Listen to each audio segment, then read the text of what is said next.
दुर्गा नदी के किनारे बसा एक गांव फूलपुर। गांव में कुछ 100-150 लोग रहते थे।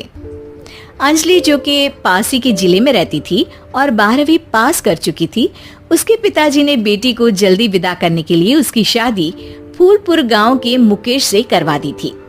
मुकेश कभी स्कूल नहीं गया था और इस कारण वो पढ़ा लिखा नहीं था और बाकी गांव वालों की हालत भी मुकेश जैसी ही थी। मुकेश के घर में उसके माता पिता भी रहते थे। सासू माँ, मैं बाहर मंदिर तक जा रही हूँ, आधे घंटे में आ जाऊंगी। अरे अभी कहीं जाने की जरूरत नहीं है, चुपचाप जाके रसोई में रात के खाने की तैयारी करो। और ये घूंघट क्यों हटा लिया है तुमने? क्या पता नहीं कि इस गांव में औरतें बिना घूंघट के नहीं रहती। रात में अंजलि छत पर जाकर अपनी मम्मी से बात कर रही होती है। तभी गांव की 3-4 औरतें उसे देख लेती है और दरवाजे पर आकर उसकी सास से शिकायत करने लगती है। और क्या हुआ? अरे छत पे तो देखो, आपकी बहू मटक मटक के किसी से फोन पर बात कर रही है। दिन भर फोन पे लगी रहती है। अरे कल तो मंदिर के पास वो क्या कहते हैं, सेल्फी ले रही थी। शहर की बहू रखना अच्छा शान की बात है, पर देखना इसके लक्षण से ये तो तुम्हारे परिवार को बदनाम ना कर दे।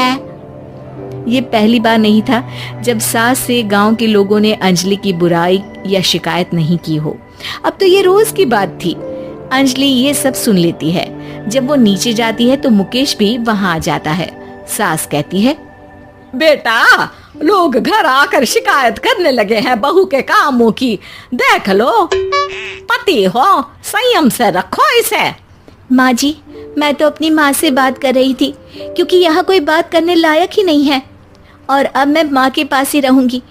वहाँ क्या रहना, वहाँ बाहर के लोग तो ठीक है पर घर के लोग भी इज्जत ना दे सके। अरे नहीं नहीं अंजलि, ऐसा नहीं है, धीरे धीरे सब ठीक हो जाएगा, तुम फिक्र ना करो। अरे बस कुछ बोलना ही नहीं है, सर पे चढ़ा रखा है बहू को। सास मुकेश की नरम बात सुन के वहां से मुंह चढ़ाकर चली जाती है। मैं तो कहती हूँ हम दोनों शहर चले जाते हैं। मैं पढ़ी लिखी हूँ, मुझे वहाँ नौकरी भी मिल जाएगी और थोड़े दिनों में आप भी वहाँ कुछ काम ढूंढ लेना। अरे नहीं नहीं अंजलि, हम यहाँ ना गांव का खेत, माँ पिताजी को छोड़कर शहर नहीं जा सकते। माँ पिताजी को कैसा लगेगा और गांव वाले क्या सोचेंगे? ये कहकर मुकेश सोने चला जाता है और अंजलि की गांव वालों द्वारा बुराई का सिलसिला बहुत दिनों तक चलता ही रहता है। लेकिन अंजलि गुस्सा ना दिखाते हुए समझदारी से काम लेती है। बारिश का मौसम चालू हो जाता है। जोरदार बारिश से पूरे गांव में हाहाकार मच जाता है। दुर्गा नदी में बाढ़ आ जाती है और बाढ़ का पानी पूरे गांव की फसल तबाह कर देता है। फसल की ये हालत देखकर गांव वाले निराश हो जाते हैं और बात तो यहाँ तक पहुँच जाती है कि कुछ लोग तो अंजलि को इस सब का दोषी ठहरा देते हैं। अरे पूरी फसल तबाह हो गई, पता नहीं किसकी नजर लग गई है। अरे जब से चौधरी परिवार में ये शहर की बहू आई है ना, तब से ही गांव की शांति चली गई है।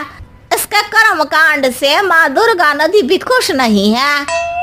ये सब सुनकर बेचारी अंजलि रोते हुए अपने घर चली जाती है। कुछ दिन बाद सभी गांव वाले अपनी फसल का मुआवजा लेकर अपने अपने घर आते हैं। मुकेश भी 1500 लेकर आता है। अंजलि को जब पासबुक दिखाता है तो अंजलि हैरान हो जाती है।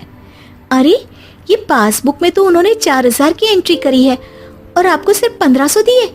सच में? अरे वो सरकारी अफसर आपको बेवकूफ बना रहे हैं। सरकार की तरफ से हमें 4000 मिले हैं लेकिन बाकी का सारा पैसा खुद ही खा रहे हैं। आप लोग के अनपढ़ होने का फायदा उठा रहे हैं। ये सब सुनकर मुकेश परेशान हो जाता है लेकिन अंजलि उसे हिम्मत से काम लेने को कहती है और सुबह होते ही मुकेश को पंचायत कार्यालय ले जाती है और साथ में गांव के और लोगों को भी। आप सरकारी बाबू क्या गांव के लोगों को बेवकूफ समझते हैं? आपको क्या लगता है ये पढ़े लिखे नहीं है तो आप कुछ भी मनमानी करेंगे? ये बेचारे दिन रात इतनी मेहनत करते हैं, ये हमारे अन्नदाता हैं और आप इनके साथ ऐसा धोखा करते हैं। अरे क्या बके जा रही है ये लड़की, किस धोखे की बात कर रही है? अपने कांड करके नदी माँ को नाराज करके हमारा नुकसान करके इसे चैन नहीं मिला क्या? सरपंच जी, इन सरकारी बाबू ने मुझे बेवकूफ बनाया है और मेरे हिस्से के पैसे खुद चट कर गए। बस ये सुनते ही सरपंच वहाँ से दुम दबाकर भाग जाता है। पता चलता है कि जनपद अधिकारियों ने गांव के सरपंच के साथ मिलकर सबके साथ धोखा किया है।